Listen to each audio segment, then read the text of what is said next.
আসসালামু আলাইকুম, সবাই কেমন আছে? আশা করি ভালো আছে। ধান লাগানো চলছে এবং চলবে, যেহেতু এখন বর্ষাকাল, ধানের সিজন, আর পুরা দমে ধান লাগানো চলবে। এখানে আছে কালু ভাই, আরও মনি ভাই, অনেকে আছে, সবাই আত্মীয়।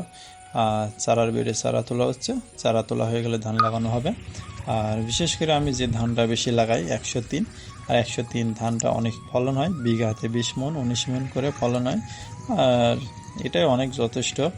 আর তোমরা কি ধান লাগাও অবশ্যই কমেন্ট বক্সে কমেন্ট করে জানিয়ে দিও। আর আমাদের দেখতে পাচ্ছ ধান লাগানো সবাইকে একটা মেশিন, যদি তোমাদের সামনে থেকে দেখাই দেখবা কত জোরে লাগাচ্ছে ধানগুলো। এই যে খালি ধরছে আর পড়ছে, ধরছে আর পড়ছে।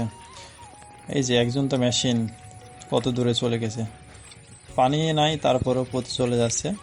ওই সাইডে একটা উঁচা ধান লাগানো চলছে, বর্ষাকাল, 3 বিঘা ধান লাগাতে হবে। সবাই সবাই দোয়া করবেন ইনশাল্লাহ। ধান লাগানো শেষের দিকে, দেখতে পাচ্ছেন প্রায় শেষ। ভিডিওটা ভালো লাগলে একটা লাইক করে দিও।